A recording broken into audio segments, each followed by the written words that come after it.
মনে রাখবেন, বড় লোকের বাড়িতে গরিব যদি আত্মীয় হয়ে যায় বড় লোক খুশি হয় না, কিন্তু গরিবের বাড়িতে বড় লোক যদি আত্মীয় হয়ে যায় গরিব বড্ড খুশি হয়।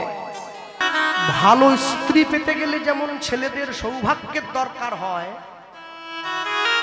ভালো স্বামী পেতে গেলেও মেয়েদেরকে আরো সৌভাগ্যের দরকার হয়।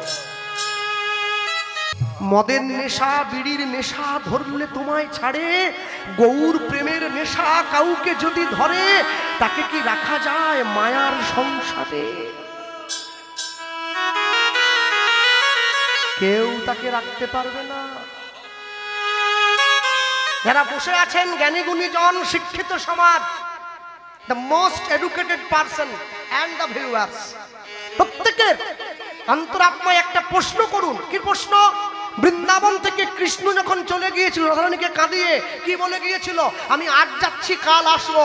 কাল বলে কালা গেল মধুপুর, সেকালের কত বা বাকি, আমার যৌবন সায়রে সরিতেছে ভাটা, তাহারে কেমনে রাখি? নারীর যৌবন জোয়ারের জল, গেলে না ফিরিবে আর, জীবন থাকিলে বধুয়া পাইব যৌবন মেলানো ভার, যাও সহচরী জানিয়া আইস বধু আসে কিনা আসে, মিঠুরের পাশে আমি যাব চলি কহে দ্বিজ চণ্ডীদাসে। রাধারানীর মনে বিশ্বাস ছিল যে আমার কৃষ্ণ চলে গিয়েছে, এক না একদিন ঠিক আসবে, মানে কথা দিয়ে গেছে আজ যাচ্ছি কাল আসবো। এইবারে জ্ঞানী গুণীজন সাধুগুরু বৈষ্ণব বিচার করে বলুন তো, নবদ্বীপ থেকে মহাপ্রভু যখন বিষ্ণুপ্রিয়াকে ছেড়ে চলে গিয়েছিল, এতটুকু কি আশা ছিল যে আমার প্রভু নবদ্বীপে আর ফিরে কোনোদিনও আসবে? এই জায়গাটা ধরতে হয়। বিষ্ণুপ্রিয়ার প্রেম অনেক বেশি গভীর, সারা জীবনের মতো ত্যাগ করে দিতে হয়েছে, কোনোদিন আসবে না। যা চলে গিয়েছে আর ফিরে আসবে না, এখানেই শেষ, কোনোদিন আসতে পারে না। যেদিন মহাপ্রভু বিষ্ণুপ্রিয়ার কাছে আপনারা সকলে জানেন তো, নিমাই সন্ন্যাসে শুনেছেন না? সচিমা যখন ছুটে যাচ্ছে নিমাই দেখার জন্য, সবাই ছুটে গেল, বিষ্ণুপ্রিয়ার অনুমতি ছিল না, বিষ্ণুপ্রিয়া গেল না। কেন? কেন অনুমতি নেই? নিজেদের গুরুদেবকে প্রশ্ন করবেন, কেন অনুমতি দেয়নি চৈতন্য মহাপ্রভু বিষ্ণুপ্রিয়াকে যে তুমি আসবে? কেন দেয়নি জানেন? সবাইকে বিষ্ণুপ্রিয়ার থেকে আলাদা করে দিয়েছে। সবাইকে আলাদা করে দিয়ে শান্তিপুরে অদ্বৈত আচার্যের ঘরে একজন গৌরাঙ্গ বসে আছে, যে হচ্ছে গৌণ, আর বিষ্ণুপ্রিয়ার ঘরের দরজায় একজন মহাপ্রভু চলে এসছে, যে হচ্ছে মুখ্য। সবার থেকে আলাদা করে না দিলে কি মনের মানুষের কাছে অনুমতিটা নেওয়া যায়? যখন সমস্ত নবদ্বীপ শূন্য হয়ে গেছে, মহাপ্রভু বিষ্ণুপ্রিয়ার কাছে দাঁড়িয়ে বলছে, বিষ্ণুপ্রিয়া আমায় অনুমতি দাও না, আমি সন্ন্যাসী হব। বিষ্ণুপ্রিয়া দেবীর মুখে কোনো ভাষা নেই, আমি তোমায় কি বলবো? হ্যাঁ, ইচ্ছা ছিল চিতে প্রেম আশা দিব, জানিবে জগজন, সেই ইচ্ছা মোর হইল না পূরণ, হইল যে অঘটন। কাঁদিয়া কাঁদিয়া পথে যাব চলি, নিমাই নিমাই বলি, আমি অধম দাস তম সন্তান সম, পূরবে মনেরও কলি, এ অধম শিরে করয়ে করাঘাত, করয়ে মৃদু ভাস, বলিতে বলিতে গলয়ে পাথর, ঝরয়ে লোচন দাস। বলার মতো ভাষা হারিয়ে ফেলেছে, নেই ভাষা নেই। বিখ্যাত গান ছিল, সকলে জানেন না আপনারা, কত দুঃখের হৃদয় বিদারক গান। গভীর হয় গো যেখানে ভালোবাসা, মুখে তো সেখানে থাকে না কোনো ভাষা। গভীর হয় যেখানে ভালোবাসা, মুখে তো সেখানে থাকে না কোনো ভাষা। কেউ কি ভেবেছিল শ্যামকে ভালোবেসে রাধার ভালোবাসা কাহিনী হয়ে যাবে, হৃদয়ে লেখো না সে নাম রয়ে যাবে। যদি কাগজে লেখো না, কাগজ ছিঁড়ে যায়, পাথরে লেখো না, পাথর ক্ষয়ে যায়, হৃদয় লেখো না সে নাম রয়ে। কি মায়েরা বসে আছো?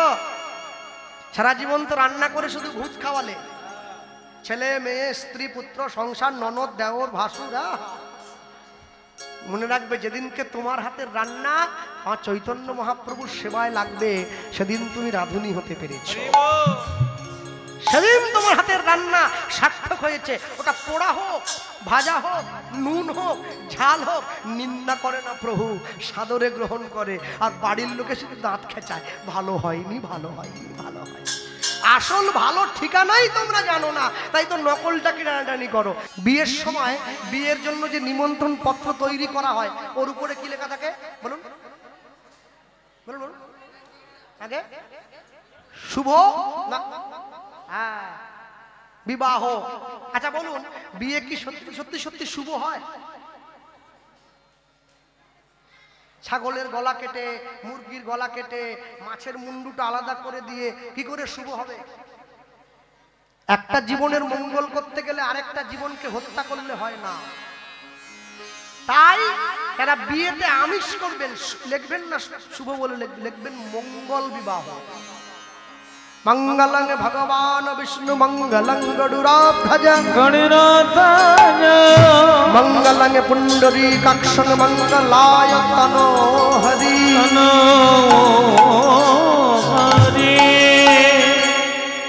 নারী জাতির জীবনে সব থেকে মহামূল্যবান সম্পদ তার চরিত্র।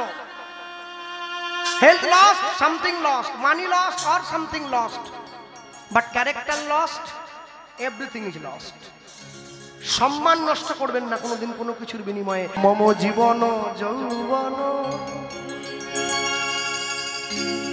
মম অখিল ভুবন, মম জীবন যৌবন মম অখিল ভুবন। তুমি ভরিবে সৌরভে নিশীথি নিশন, তুমি রবে নীরবে হৃদয়ে মম, তুমি রবে নীরবে। এই শান্তিনিকেতন, এই বোলপুর বিশ্বকবির খুব মনের জায়গা। হ্যাঁ, শুধু মনের জায়গা কেন বলছি, বিশ্বকবি হিসাবে যত মানুষ তাকে দেখার জন্য ছুটে এসেছে, তার জীবনের শ্রেষ্ঠ সময়ে সবাই এই শান্তিনিকেতনেই ছুটে এসেছে, এই বোলপুরের মাটিতেই ছুটে এসেছে। আপনারা সেই স্থানে বসবাস করছেন। আমি এটা বলবো না কয়েকটা গান লিখে, কয়েকটা কবিতা লিখে, কয়েকটা ছোট গল্প লিখে, কয়েকটা উপন্যাস লিখে কেউ বিশ্বকবি হয়ে যায়। সবাই হতে পারবে না। বিশ্বকবি হতে গেলে অনেক বড় মন থাকার দরকার আছে, অনেক উচ্চ মার্গীয় সাধক হতে হয়, তবে বিশ্বকবি হওয়া যায়। সবাই বিশ্বকবি হতে পারবে না, সবাই পারবে না, মনে রাখবেন। তাই আপনারা যে স্থানে জন্ম নিয়েছেন, যে মাটিতে বড় হয়েছেন, যে মাটিতে জীবন কাটাচ্ছেন, সবার আগে লক্ষ্য রাখবেন কোনোদিন কোনো কালে সেই মাটির যেন অপমান না হয়। কারণ ওই মাটির অপমান হওয়া মানে বিশ্বকবির অপমান হওয়া। যারা বসে আছেন এখানে, এই যে মায়েরা, এদিকে বাবারা, মায়েরা, আমি সবার উদ্দেশ্যে বলবো, আপনারা তুলসীর মালা করতে গলায় পড়বেন, কেউ যেন বাদ না যায়। লোকে আমায় বলে, কৃষ্ণবাবু আমি যে মাছ খাচ্ছি, খাও না, খাও, যার যা ভালো লাগবে তাই খাও, মালা পড়বে কেন? লাইনে দাঁড়াও, তবে তো ডাক পাবে। যারা নিরামিষ খাচ্ছেন তারা মালাটা কণ্ঠের সঙ্গে লাগিয়ে পড়বেন, যারা আমিষ খাচ্ছেন কণ্ঠের থেকে নামিয়ে পড়বেন, তবে পড়বেন পড়বেন মালা পড়বেন। তুলসীর হার জেনা পরে ছাড়, বৃথা জন্ম গেল তার। গৌর বড় গোরচনা, গোড়া গোড়া লিখব গায়। গৌর বড়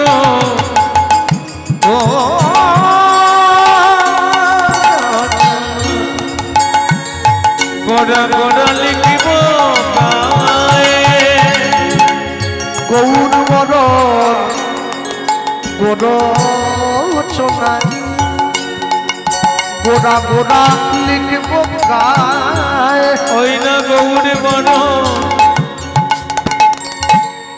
সাতী নক্ষত্রে বৃষ্টি হলে সেই বৃষ্টির জল যদি হাতির মাথায় পড়ে গজমতি সৃষ্টি হয়, সেই বৃষ্টির জল ঝিনুকের মধ্যে পড়লে মুক্ত সৃষ্টি হয়, সেই বৃষ্টির জল সাপের মাথায় পড়লে মণি সৃষ্টি হয়, সেই বৃষ্টির জল বাঁশের মধ্যে গিয়ে পড়লে বংশলোচনের সৃষ্টি হয়, সেই বৃষ্টির জল হরিণের নাভিতে পড়লে কস্তুরীর জন্ম হয়, সেই বৃষ্টির জল গরুর শিঙের মাথায় পড়লে গোরচনার জন্ম হয়।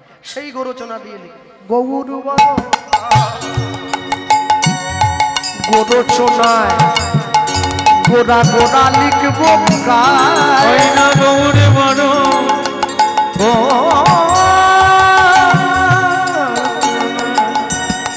গোড়া গোড়া লিখব গায়ে। আমি গৌর বলে ভেসে যাব,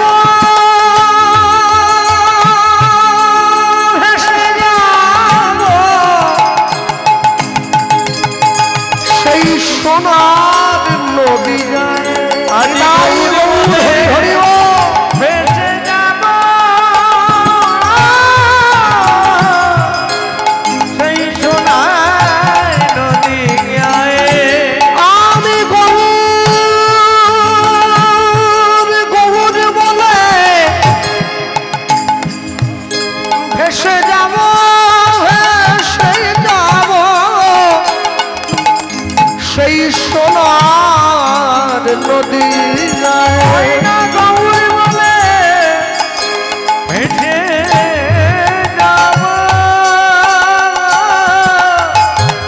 সেই সোনার নদী গায়ে। আমি কুলের মূল উপারিয়া ভাসাবো গঙ্গার জলে। অবকুলের উপারিয়া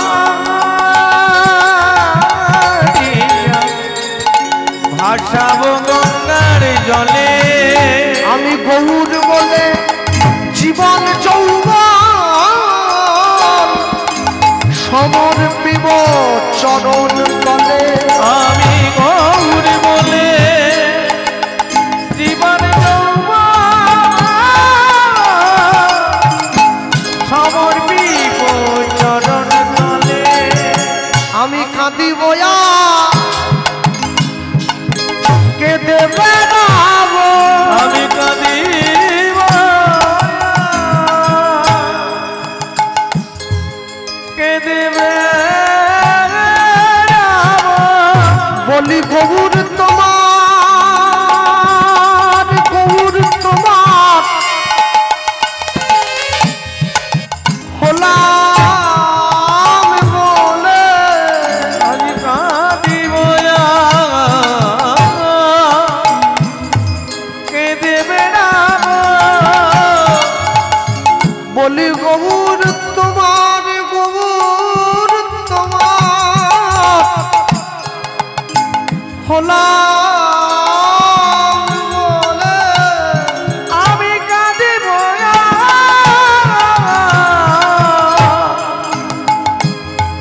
কেঁদে বেড়াবো। জানো তো, যখন আমি ছোট ছিলাম না, আমি আমার মনটা আমার বাবা আমাকে দিয়েছিলাম। তারা যখন আমায় বকেছে আমি তাদের দুঃখে একটু কেঁদেছি।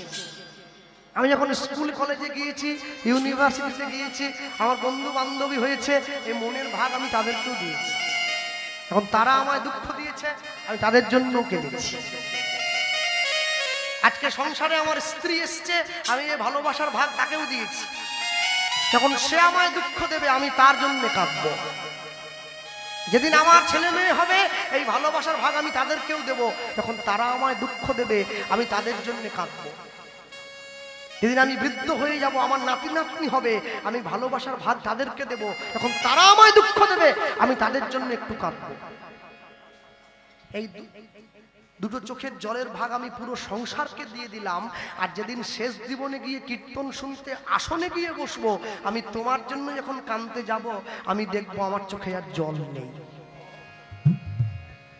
আমি এই দু চোখের জল সবাইকে ভাগ করে দিলাম, তোমাকে দেওয়ার বেলা চোখে জল রইল না কেন? এতদিন পর্যন্ত কলসির মধ্যে জল ছিল, আমার কলের কথা মনে পড়েনি। আজ কলসির জলটা ফুরাইয়ে গেছে, আমার কলের কথা মনে পড়েছে। যাবৎ বৃত্ত পার যেন শক্ত তাবন নিজ পরিবার দত্ত তদনুচ জরয়া জর্জর দেহে বার্তাং কৌবিনা বৃচ্ছতিকে। যে কদিন পর্যন্ত তুমি অর্থ উপার্জন করতে পারবে এই সংসার তোমায় ভালোবাসবে। সেদিন তুমি জরায় জরাজীর্ণ হবে, কেউ তোমায় ডেকেও খোঁজ নেবে না। বাবা কেমন আছো, মা কেমন আছো।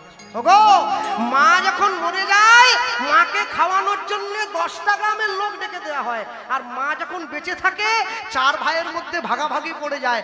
বড় ভাই বলে 1 মাস তোর কাছে, ছোট ভাই বলে 1 মাস তোর কাছে। বড় ভাই তো আগে জন্ম নিয়েছে, ওর বুদ্ধি একটু বেশি হবে না?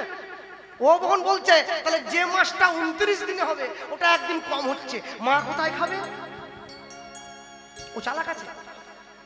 ছোট ভাই আবার আরো চালাক, সে তখন বলছে যে মাসটা 31 দিনে হবে ওদিনটা মা কোথায় খাবে, একদিন বেশি হচ্ছে। মেজ ভাই ছুটে এসে বলছে সিদ্ধান্তটা আমি সমাধান করে দিচ্ছি। কি?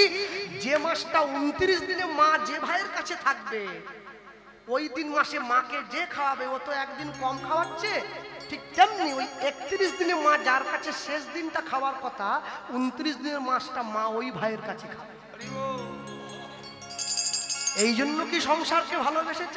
হ্যাঁ বলি গবুর বললে জীবন যৌবন সমর প্রেম চরণ বলে বলে জীবন যৌবন সমর পিব চরণ তলে। আমার আর কি আছে আমি আর কি দেব, আমার আর কি আছে আমি আর কি দেব। তুমি যা দিয়েছ তাই তো দিলাম। আমার আর কি আছে আর কি দেব। তুমি যা দিয়েছ তাই তো দিলাম। আমার আর কি আছে আর কি দেব। এই দেহ মন প্রাণ জীবন আমার আর কি আছে আর কি দেব। জানো তোমার চরণে আমি যেতে পারি। আমার আর কি আছে আর কি দেব।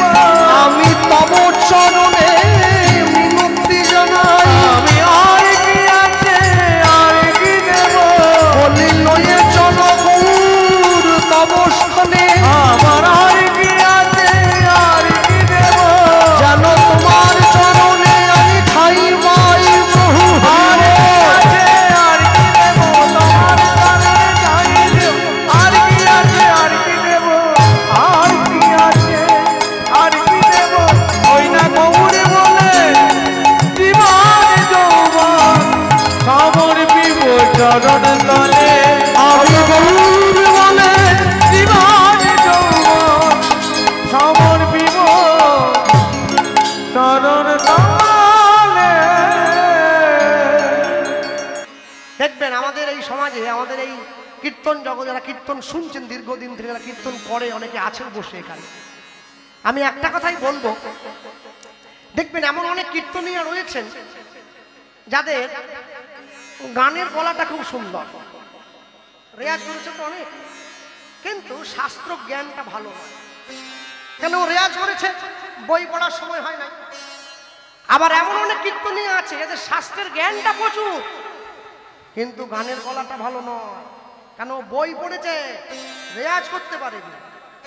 আর কিছু কিছু কীর্তনীয় আছে যাদের দুটোই খুব ভালো, জ্ঞানটাও প্রচুর গানের গলাটাও সুন্দর। মহাপ্রভু রঘুনাথ দাসকে ডেকে বলল, রঘুনাথ শোনো, তুমি কাল থেকে ভিক্ষায় যাও, কিন্তু ভিক্ষায় গিয়ে কারো কাছে কিচ্ছু চাইবে না, মানুষের দরজায় দাঁড়িয়ে হরিনাম করবে। কেউ যদি তোমায় হাত পেতে কিছু দেয় তবেই তুমি নেবে, আর না হলে তুমি নেবে না। পরের দিন সকালবেলা রঘুনাথ দাস ভিক্ষার ঝুলিটা কাঁধে নিয়ে স্নান করে, ভেবে দেখুন একবার, 100 কোটি টাকার মালিকের ছেলে সকালবেলা স্নান করে ভিক্ষায় বেরিয়ে গিয়েছে, ভিক্ষায় যাচ্ছে। কত বড় লোক, কাঁধে ঝুলি নিয়েছে, কাঁধে ঝুলি নিয়ে ভিক্ষার পুটুলি নিয়ে ভিক্ষায় যাচ্ছে। আসতে আমি একটা কথা বলি এই প্রসঙ্গে, যে গানটা এখন গাইব, এই গানটা ছোটকালে আমার মায়ের কাছে আমি শিখেছিলাম, এই যে বসে আছে আমার। কিন্তু মা এখন গান গায় না, ছেড়ে দিয়েছে, আজকে প্রায় 25 বছর। এখনো কিন্তু আমার ভুলটা ধরে কোথায় হচ্ছে। হ্যাঁ, আর যতদিন মা এই ভুলটা ধরবে, সে কতদিনই আমার শেখার আগ্রহ থাকবে। এদিন থেকে ধরবে না, শিখবো না। আমার মা শিখিয়েছিল এই গানটা, আমায় বলেছিল, মনে রাখো, যে গান গেয়ে তুমি নিজে আনন্দ না পাবে, সেই গান শুনে কেউ আনন্দ পায় না। আগে নিজেকে আনন্দ দাও, দেখবে ভক্তরা এমনি আনন্দ পাচ্ছে। ভেবে কেন মরিস রে মন, তোর যা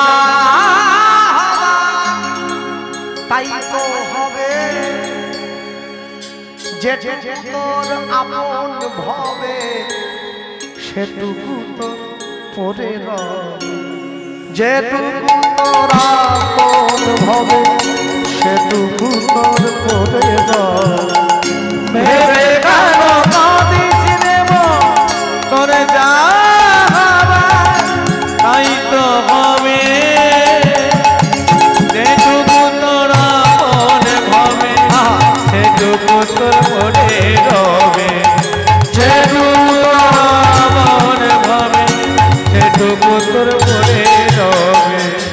যার দয়ায় বিশ্বভুবন, তার চরণে রাখিস মন।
সেটুকু তোর পরে রবে, তাই মনে ভাবে সেটুকু তোর পরে রবে। সময় পেলে বুঝিস রে মন, সবই মায়ার খেলা, তোর সাথে যাবেন সঙ্গে হরি ভাষা নামের ভেলা। ও তুই ভাষা ও তুই ভাষা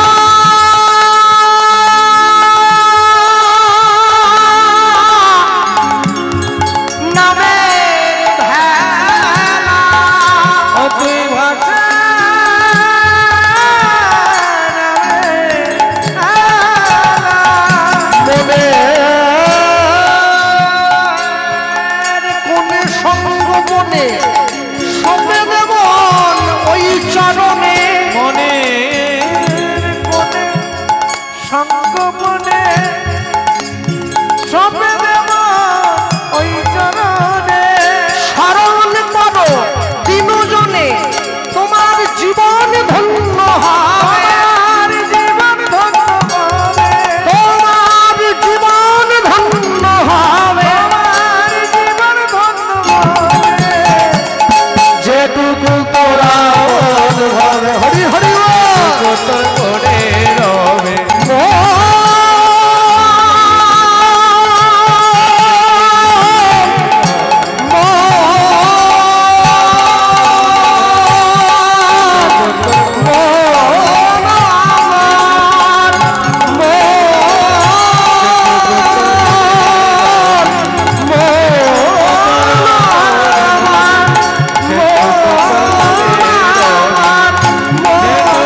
সকালবেলা উঠে এক বয়স্ক ঠাকুমা সে ঘর দিচ্ছিল নেতা, মাটির ঘর দিচ্ছে।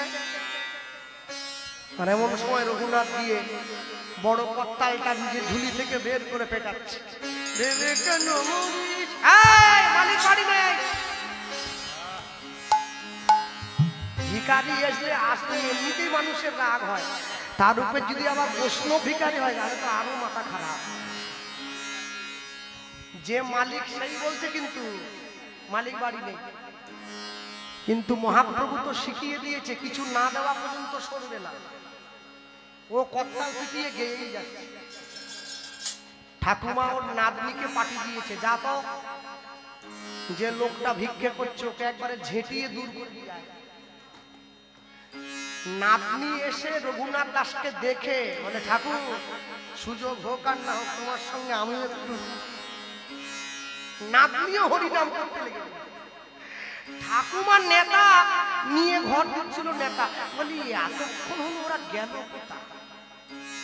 বয়স্ক মহিলা এসে দেখছে রঘুনাথ দাসের সঙ্গে আমার নাতনিও হরিনাম করে, ওরা মুখ মিনছে কোথাকার, আমার নাতনিকে সাধু বানাবার চক্কর। হাতে নেতা ছিল, দিয়েছে ছুঁড়ে, যেই নেতাটা ছুঁড়ে দিয়েছে অমনি রঘুনাথ দাস ছুটে গিয়ে নেতাটা একবারে ডুবে নিয়েছে। কি বলছে, নেতা রে তোর ভাগ্য বড় ভালো, ভাগ্য বড় ভালো, এতদিন পর্যন্ত সংসারের ময়লা পরিষ্কার করেছিলি, আজ হতে তোকে নিয়ে গিয়ে আমি গৌর চরণ সেবার দায়িত্ব দেব। গৌর চরণ সেবার দায়িত্ব দেব। বয়স্ক মহিলা চিন্তা করছে, বাবাজি তো মারাত্মক ব্যাপার। মনে রাখবে, যে ভগবানকে ভালোবাসে সে সবকিছুর মধ্যে ঈশ্বর দর্শন করবে। মানুষের কাছে না চাইলে কেউ কোনোদিন ভিক্ষা দেয় না।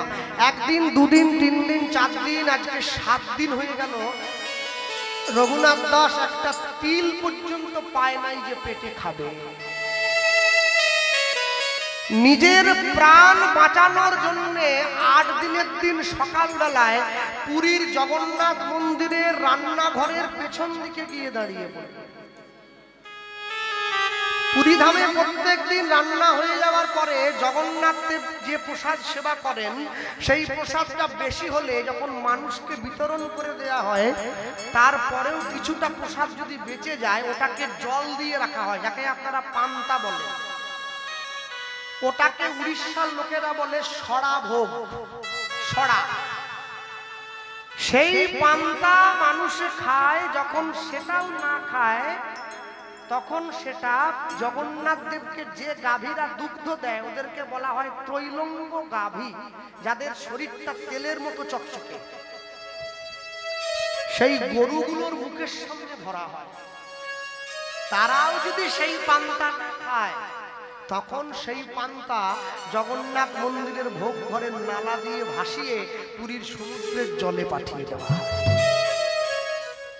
রঘুনাথ দাস সেই নালার কাছে গিয়ে দাঁড়িয়ে একটা একটা করে পচা অন্নের দানা, যা গরুতেও খায় না, ছেঁকে হাতে তুলেছে। 100 কোটি টাকার মালিকের ছেলে যা গরু খায় নাই সেই খাওয়ার জন্য হাত বাড়ায়, একে বৈরাগ্য বলা হয়। কোটি জন্মের থাকলে ভাগ্য, বিষয় ছেড়ে হয় বৈরাগ্য। সবার হবে না, সবার হবে না। মানুষ যখন মারা যায় পঞ্চায়েতের কাছে গিয়ে একটা ডেথ সার্টিফিকেট লিখে আনতে হয়, হলুদ রঙের লিখে দেয়। আমরা বেঁচে থাকতে থাকতে ডেথ সার্টিফিকেট কিনে রেখেছি। আপনি কিনেননি? কিনেছেন? আমি কিনিনি, আমার তো পয়সা নেই, কিনবো কি? আমি LICর কথা বলছি। বেঁচে থাকলে 20 লাখ, মরে গেলে 40। যেদিন থেকে বউ জানতে পেরেছে যে আমার স্বামী মরলে আমি 40 লাখ পাবো, ও প্রত্যেক দিন তুলসী তলায় প্রদীপ দেয়, ভগবানকে বলে আমার স্বামীকে তুলে নাও। ও মরলেই আমি 40 পাবো, স্বামী গেলে স্বামী পাওয়া যায়, টাকা তো পাওয়া যাবে না। যে টাকা আমি নিজে ভোগ করতে পারবো না, ওই টাকা দিয়ে কি হবে? ওরম এমনি বললেও করবো না। এমন বিষয় ঘেরেছে আমাদের, হ্যাঁ? একটা ঝাঁটার মায়া ছাড়তে পারেনি ছেলেরা। ইস, ছি ছি ছি ছি ছি। কোন জায়গায় গিয়ে দাঁড়ালাম? দোকানদারের কাছে গিয়ে দোকানদারকে যখন পয়সা দিচ্ছি ভালো করে মিলিয়ে দেখি 1 টাকা বলে আবার 2 টাকা চলে গেল নি তো। মনে রাখবেন, সারা জীবন যতই আমি ক্যাকড়ার মতো করে আঁচড়াই না কেন, মরার পরে কিন্তু কোমরের ঘুমসি পর্যন্ত কেটে নিয়ে নেবে, ওটাও সঙ্গে দেয় না। আমি বর্ধমানে এক জায়গায় কীর্তনে গিয়েছিলাম। কীর্তন থেকে নামার পরে খুব গরম ছিল তো, অনেক ভক্ত হয়েছিল আজকেরই মতো। তা এক বয়স্ক বাবা এসেছে, অনেক পয়সা তার। সে দেখি এসে, আমি তো ভিক্ষার ঝুলিটা পেতে যাচ্ছি, আমাকে একটা 100 টাকার নোট দিয়েছে। মিথ্যে কথা কেন? কিরম করছে জানেন? বলে, কৃষ্ণবাবু যা গরম পড়েছে না, জীবনে একবারে জ্বলিয়ে গেছে। আমি চিন্তা করলাম গরম তো সবাইকে লাগছে, এইরকম করছে কি? ভালো করে তাকিয়ে দেখলাম বেটা একটা সোনার হার পড়েছে গলায়, বুঝলে? ওই বারবার ধরে জামার বোতামটা খুলে কলারটা সরিয়ে ওই হারটা আমাকে দেখাচ্ছে, মানে আমার তো হার নেই। তা আমি বললাম কোনটার গরম, হারের না আপনার? বলে দুটো দুটো দুটো। হ্যালো, শুনুন, ওই হারের গরম কিন্তু বেশি দিন থাকবে না।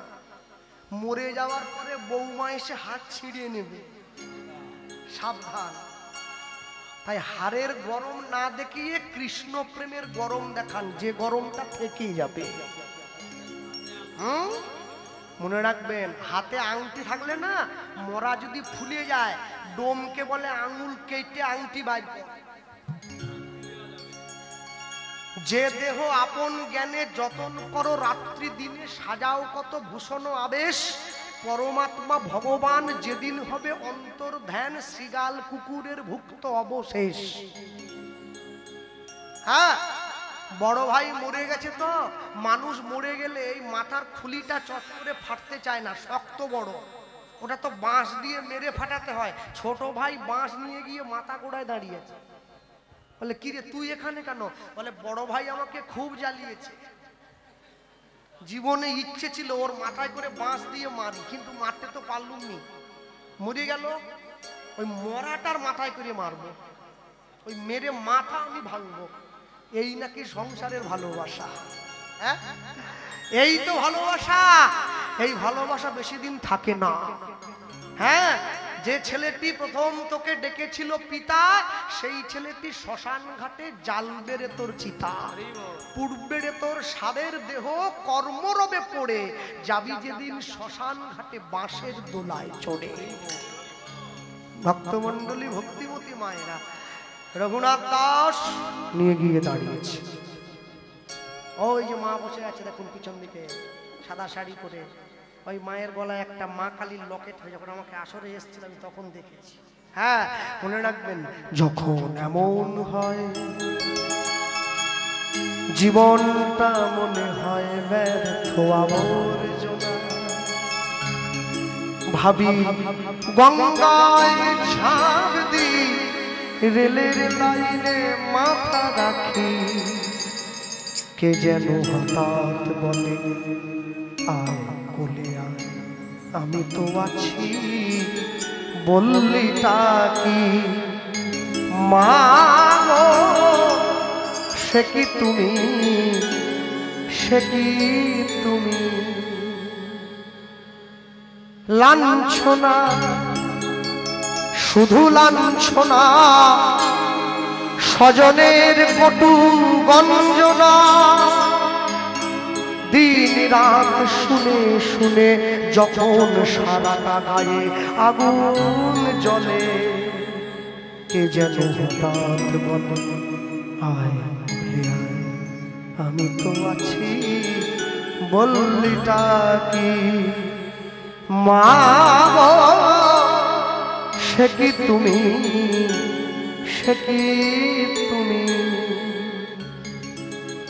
ভক্তমণ্ডলী মায়েরা, যেই রঘুনাথ দাস সেই প্রসাদের দানাটা মাথার মধ্যে ঠেকিয়ে মহাপ্রসাদে গোবিন্দে নমো ব্রাহ্মণে বৈষ্ণবে স্বল্প পুণ্য পতাঙ্গাজন বিশ্বাস নৈবজায়তে শরীর অবিদ্যা জাল ধরেন্দ্রিয় তাহে কাল তাহে ফেলে বিষয় সাগরে তার মধ্যে জিহাবতী লোভময় সুদূর মতি তাকে যে তা কঠিন সংসারে কৃষ্ণ বড় দয়াময় করিবার জিহা জয় সপ্রসাদ অন্ন দিল ভাই,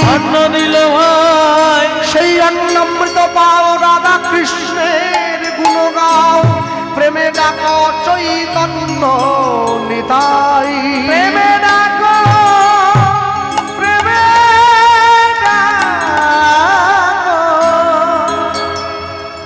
চৈতন্য এইবারে মহাপ্রভুকে নিবেদন করে রঘুনাথ যেই প্রসাদ মুখে নিতে গেল অমনি মহাপ্রভু ছুটে এসে রঘুনাথের হাত খানা চেপে ধরিল,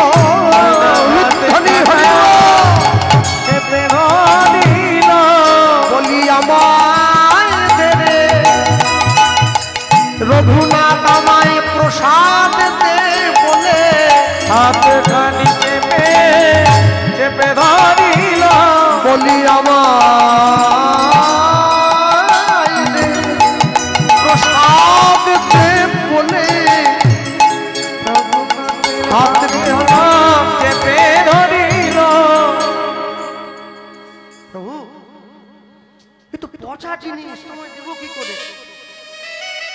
দিতে যদি পারবি না তাহলে নিবেদন করলি কেন? নিয়ম তো তাই করেছে, নিয়ম যদি তাহলে আমায় দেবে।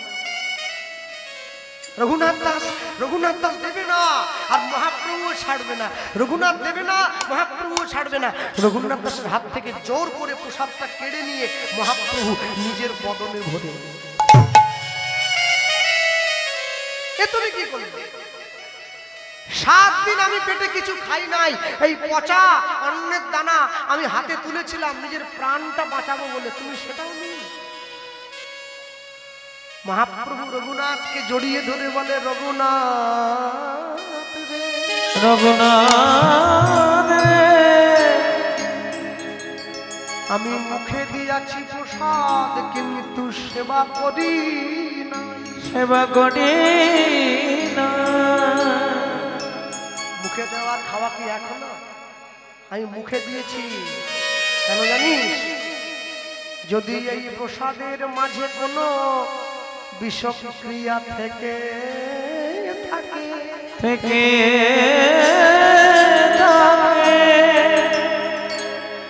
তবে তাই আগে আমার দেহে লাগবে, তোর যেন না লাগে। তুই বাবা মাকে ছেড়ে, পরিবার ছেড়ে, এত কোটি কোটি টাকার সম্পত্তি ছেড়ে আমার কাছে এসেছিস, তোর যদি কোনো ক্ষতি হয় রঘুনাথ, তাহলে তো আমার পতিত পাবন নামের উপরে কলঙ্কের কালি লেগে যাবে। কাছে আয়, এই যে মোমবাতিটা জ্বলছে দেখছেন না ঠাকুরের কাছে, ভালো করে দেখুন মোমবাতিটা কিন্তু জ্বলছে না, জ্বলছে ওর মাঝখানে সুতোটা, কি আর মোমটা গড়িয়ে গড়িয়ে পড়ছে। ভগবান প্রশ্ন করছে, জ্বলছে তো সুতোটা, তুমি কাঁদছো কিসের জন্য? সুতোটা তো জ্বলছে, তুমি কেন বলে তো? মোমবাতিটা উত্তর দিচ্ছে, প্রভু আপন ভেবে যাকে নিজের হৃদয়ে জায়গা করে দিয়েছি, সে যদি প্রতিটা ক্ষণে ক্ষণে আমার হৃদয়টাকে জ্বালিয়ে পুড়িয়ে ছারখার করে দেয়, তার জন্য কি অশ্রু না ঝরে থাকে?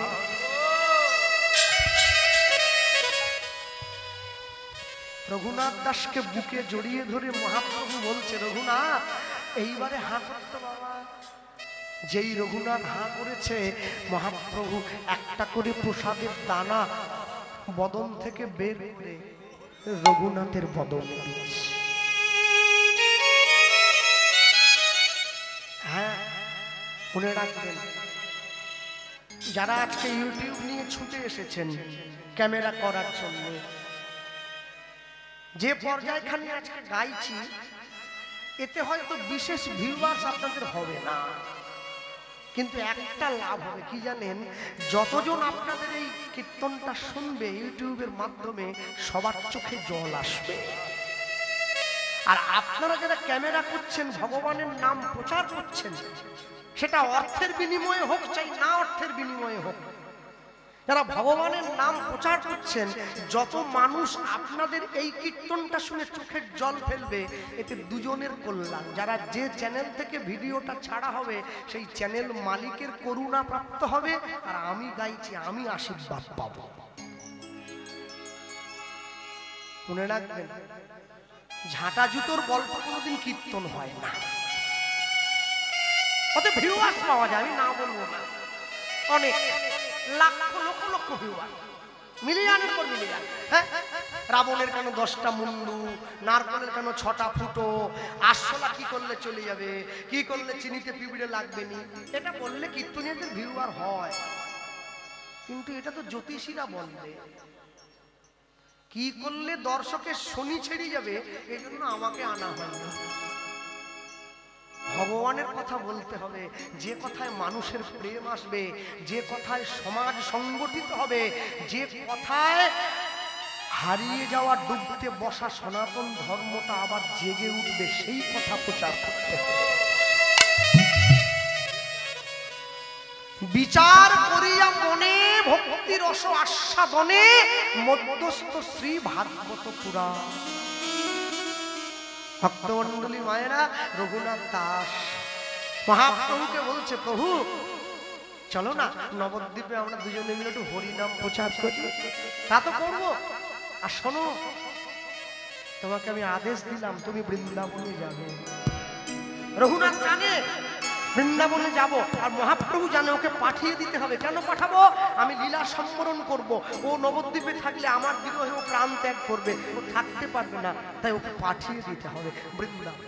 আমি মায়েদেরকে বলবো, বাবাদেরকে বলবো, প্রত্যেকদিন রাত্রিতে স্বামী স্ত্রী এক শয্যায় বসে, এক বিছানায় বসে যদি আপনারা একে অপরের সম্মুখে বসে রঘুনাথ দাসের বৈরাগ্য স্মরণ করে দুফোঁটা চোখের জল সংসারের মাটিতে ফেলতে পারেন না, এই সংসারটা কৃষ্ণের সংসার হয়ে যায়। এই সংসারটা কৃষ্ণের সংসার হয়। ভক্তি যখন ভোজনে প্রবেশ করে, ভোজন তখন প্রসাদ হয়ে যায়। ভক্তি যখন ঘরে প্রবেশ করে, ঘর তখন মন্দির হয়ে যায়। ভক্তি যখন জলে প্রবেশ করে, জল তখন চরণামৃত হয়ে যায়। ভক্তি যখন দেহে প্রবেশ করে, মানুষ তখন ভক্ত হয়ে যায়। ভক্তি যখন আত্মায় প্রবেশ করে, দেহ তখন বৈষ্ণবতায় পরিণত হয়। আর ভক্তি যখন বৈষ্ণবতায় প্রবেশ করে, দেহ তখন পরমাত্মায় বিলীন হয়ে যায়। ভক্তমণ্ডলী মায়ের, রঘুনাথ দাস মহাপ্রভুর কথা মতো হরিনাম প্রচার করছে নবদ্বীপের মাটিতে। প্রভু তাহলে আমায় অনুমতি দাও, আমি বৃন্দাবনে যাব। রঘুনাথ দাস বৃন্দাবনে চলে গিয়েছে, রাধাকুণ্ডের পাড়ে বসে হরিনাম গাইছে। হ্যাঁ, এখনো সেই জায়গাটা আছে, স্থানটা এখনো আছে। রাধাকুণ্ডের পাড়ে বসে হরিনাম গাইছে। এত প্রচন্ড রৌদ্রু, আর হরিনামের প্রভাবটা এমনই না, ভুলেই গিয়েছে, গায়ে রৌদ্রুর লাগছে। স্বয়ং রাধারানী এসে রঘুনাথ দাসকে নিজের উত্তরীয়টা দিয়ে ঘেরা দিয়ে রেখেছে, যাতে ভক্তের অঙ্গে তাপ না লেগে যায়। নিজের আঁচলটা ঘিরে রেখেছে রাধারানী নিজে। আর রঘুনাথ দাসকে ছায়া দিতে গিয়ে রাধারানীর সোনার অঙ্গটা পুড়ে কালো হয়ে যাচ্ছে রৌদ্রের তাপ লেগে। যখন সনাতন গোস্বামীর কানে খবরটা গিয়ে পৌঁছেছে, সনাতন গোস্বামী এসে রঘুনাথ দাসকে খুব শাসন করল। রঘুনাথ, এ ভজন করো না। যে ভজনে তোমার ইষ্টদেব কষ্ট পায়, যে ভজনে গোবিন্দ কষ্ট পায়, যে ভজনে আমার রাধারানী কষ্ট পায়, তুমি সে ভজন করবে জানো? তোমার ইচ্ছা, তোমার উচিত কি? তুমি যাকে ভালোবাসো তাকে সুখ দেওয়া, তাকে দুঃখ দেওয়া নয়। তুমি তাকে তো কষ্ট দিচ্ছ, সে এসে দাঁড়িয়ে আছে তোমার সম্মুখে। আমি কি করব? কিছু করতে হবে না। তুমি প্রত্যেক দিন পাশে একটা গুহা দেখিয়ে দিয়েছে, সেই গুহায় গিয়ে তুমি নাম স্মরণ করবে। হ্যাঁ, আমি এ প্রসঙ্গে একটা কথা বলি, যদিও বলা উচিত নয়। আমার বিয়ে বৃন্দাবনে হয়েছে কিছুদিন আগে, ইউটিউবের মাধ্যমে অনেকে দেখেছি। তো ওই বিয়ে হওয়ার পরে আমরা সাধু সেবা দিয়েছিলাম বৃন্দাবনে। যে সমস্ত বাবাজি মহারাজরা এসেছিলেন তারা বললেন আজকে সন্ধ্যেবেলায় সূর্য অস্তের পরে তোমরা স্বামী স্ত্রী রাধাকুণ্ডে ডুব দিয়ে আসবে। আমি গিয়েছিলাম ডুব দেওয়ার জন্য। তো আমার স্ত্রী আমাকে একটা খুব সুন্দর জিনিস ধরিয়েছে। ও যেই জলে নেমেছে না, ওই কচ্ছপ রাধাকুণ্ডে আছে, ওরা এসে পায়ের কাছে ঘোরাঘুরি হ্যাঁ, একটু খাবার দিয়ে মুড়ি দেয়, কেউ নারকল দেয়, একটু ফল দেয়, দিলেই যায়। তো আমার স্ত্রী আমাকে বলছে দেখো এই কচ্ছপগুলো সৌভাগ্য কতখানি। তাহলে তুমি আমার কচ্ছপের সৌভাগ্য কি দেখছো? বলে দেখবো না, রাধাকুণ্ডের জলে যারা নিত্য দেহ ভাসিয়ে রেখেছে, যারা নিত্য নিত্য সাধু গুরু বৈষ্ণবের চরণ ধুলিতে গড়াগড়ি দেয়, তাদের ভাগ্য ভালো নাকি আমার মতো সংসারী কীট, সংসারী শিয়াল কুকুরের ভাগ্য ভালো? আমার উঁচু মাথাটা একবারও সাধু চরণে নিচু হয় না, বৈষ্ণব চরণে নিচু হয় না। এই অহংকারের উঁচু মাথা কখনো তার চরণে গিয়ে পড়ে না। আর এই কচ্ছপগুলোকে দেখো, ওরা নিত্য নিত্য সাধু বৈষ্ণবদের চরণ ধুলিতে গড়াগড়ি দেয়। বৃন্দাবনের কচ্ছপের যে সৌভাগ্য, বাংলার মানুষের সে সৌভাগ্য নেই। আর যদিও বা সৌভাগ্যটা আমার মহাপ্রভু এসে দিয়ে দিল, আমরা সেটাও নিজে হাতে নষ্ট করেছি। রঘুনাথ দাস বসে আছে কোথায়? রাধাকুণ্ডের পাড়ে আপন মনে গাইছে রাধা কৃষ্ণ প্রাণম যুগল রাধা কৃষ্ণ প্রাণম যুগল কিশোর, রাধা কৃষ্ণ প্রাণম যুগল কিশোর, জীবনে মরণে গতি ওগো জীবনে জীবনে জীবনে মরণে গতি আর নাহি যুগল কিশোর, রাধা কৃষ্ণ প্রাণম যুগল কিশোর, রাধা কৃষ্ণ প্রাণম যুগল কিশোর। কদম্বে কুলে কেলি কাদম্বীর কুলে কেলি তমালে রোপণ রতন বেদীর পরে মোরা বসাব দুজন। প্রত্যেক বৃহস্পতিবার করে বাড়িতে লক্ষ্মীর ঘট পাতেন মায়ের পাতে। হ্যাঁ, কেউ যদি নাও থাকে একাই ঘট পাতে, একাই উলু দেয়, একাই মাকে এনে বসে, তাই তো? তাহলে মা লক্ষ্মীর ঘটে একা বসে একা উলুধ্বনি দাও। রাধা কৃষ্ণ একা শুনে বসেছে, উলুধ্বনি কি দেওয়া যাবে? কাদম্বে কুলে কেলি তমালে রোম রতন বেদীর পদে আমরা বসাব দুজন।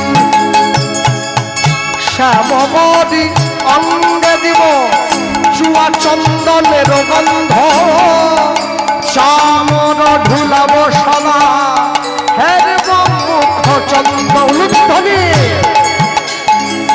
শ্যামবদী অঙ্গে দেব চুয়া চন্দনের গন্ধ, চামর ঢুলাব সদা হের মুখ চন্দ, রাখি আমার তিরমালা রাতি আমার তিরমালা, রাখি আমার তিরমালা রাতি আমার তিরমালা, দেব তোহার বলে ও রাতি আমার তিরমালা, দেব তোমার গলে, অধরে তুলিয়া দেব কর্পূর কালো। রাধা কৃষ্ণ প্রাণম তাই গৌর হরি হরি বল।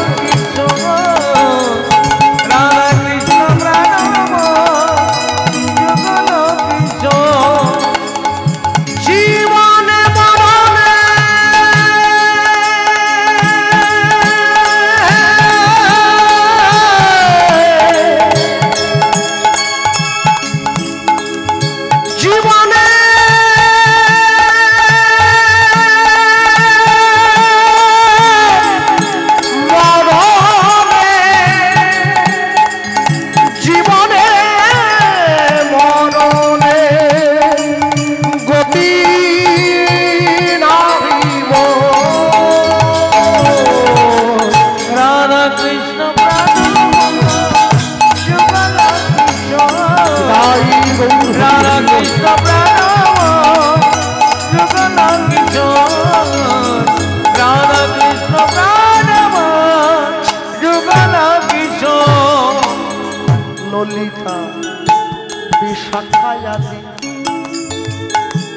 যত সখী বৃন্দে আজ্ঞায় করিব সেবা যুগল চরণার বৃন্দে ললিতা বিশাখাদি যত সখী বৃন্দে আজ্ঞায় করিব সেবা যুগল চরণার বৃন্দে শ্রীকৃষ্ণ চৈতন্য প্রভু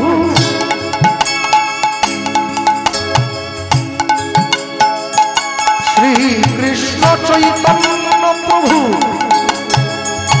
দাস অনুদাস সেবায় অভিলাষ মাগে নরোত্তম দাস নরোত্তম দাস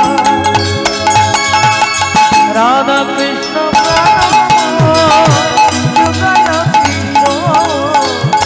রাধা কৃষ্ণ প্রাণ যুগল কিশোর জীবনে মরণে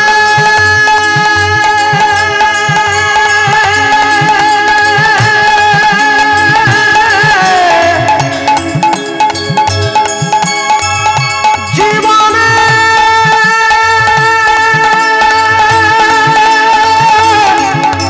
মরণে জীবনে মরণে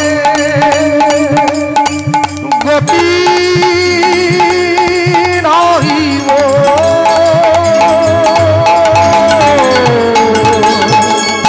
রাধা কৃষ্ণ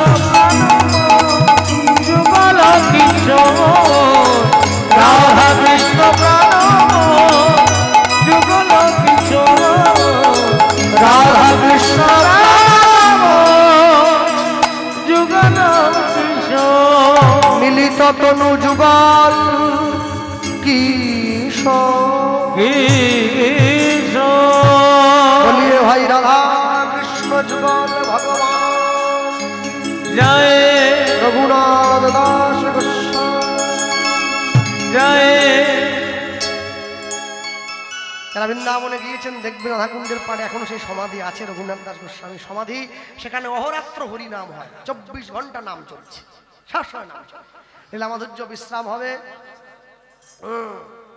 যাক যদি সামনের বছর অমর বাবু আর একটু বেশি পয়সা দেয় তাহলে আসবো আর কি করবো মজা করছে যাক ভক্তদের ভালোবাসায় 2 বছর অতিক্রান্ত হয়ে গেল এত রাত্রি পর্যন্ত যারা বসে আছেন এই স্থানে পুনরায় সকলের চরণে আবার দণ্ডবত প্রণাম আমরা বলতে গিয়ে বলবো কেউ ছুটে চলে যাবেন না বাতাসা লুট আছে তারপরে ঘরে ফিরবো জয়রূপ শ্রী সনাতন ভট্ট রঘুনাথ জয়রূপ শ্রী সনাতন ভট্ট রঘুনাথ জয়রূপ শ্রী সনাতন ভট্ট রঘুনাথ জয়রূপ শ্রী সনাতন ভট্ট রঘুনাথ শ্রীজীবী গোপাল